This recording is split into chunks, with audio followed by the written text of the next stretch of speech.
अगले दिन जगत सेठ बहुत सारे पैसों को एक सूटकेस में भरकर खुद जमींदार के घर जाता है। अरे जगत सेठ, आप आज आप खुद यहाँ पर बोलो भाई, इस गरीब के घर कैसे आना हुआ?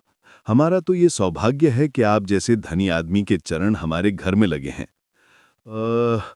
वो नमस्ते जमींदार जी। अरे जमींदार जी, आप तो मुझे अब लज्जित कर रहे हैं। वैसे मैं कुछ महीनों के लिए दूसरे राज्य में व्यापार करने जा रहा हूँ। मैं ये लगभग 5,000 रुपये लाया हूँ। मुझे डर है कि कहीं ये चोरी ना हो जाए। क्या आप मेरे सारे पैसे अपने पास संभाल कर रख सकते हैं? आपके सिवा इस गांव में और किसी पर भरोसा नहीं कर सकता। अरे जगत सेठ, ये भी कोई पूछने की बात है? मेरे पास आपके पैसे बिल्कुल सुरक्षित रहेंगे। आप निश्चिंत होकर व्यापार करने जा सकते हैं। इस बार तो बड़ी मछली हाथ लगी है। बार बार ऐसा मौका नहीं मिलता। भारी माल हाथ में लगने वाला है। तभी वहां पर भूषण आ जाता है।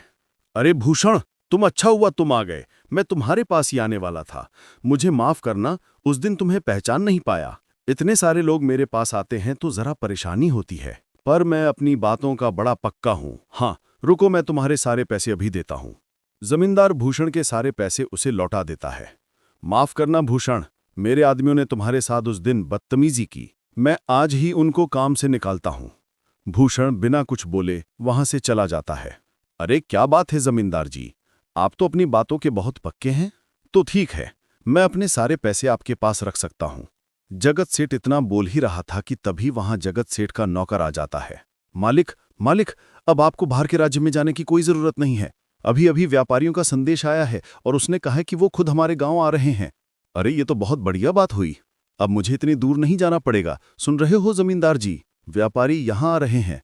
अब मुझे नहीं लगता कि ये पैसे आपके पास रखने का कोई मतलब होगा। चलो, आपका बहुत बहुत धन्यवाद, आपने इतनी ईमानदारी दिखाई मुझे। हाँ, पर अगली बार जरूर आपके पास ही आऊंगा। ऐसा बोलकर जगत सेठ और उसका नौकर वहां से अपने पैसे लेकर चले जाते हैं। धत्तेरी की, ये क्या हो गया? ये 5,000 तो चले गए और जो भूषण के 5,800 रुपये हड़प लिए थे वो भी चले गए। आपका बहुत बहुत धन्यवाद सेठ जी। अगर आज आप ना होते तो मेरी सारी जमा पूंजी वो जमींदार हड़प लेता। कोई बात नहीं भूषण, जो व्यक्ति मेहनत और ईमानदारी से कमाता है, ऊपर वाले उसका कभी बुरा नहीं होने देते, और जो हराम की कमाई का खाता है उसका कभी अच्छा नहीं होने देते।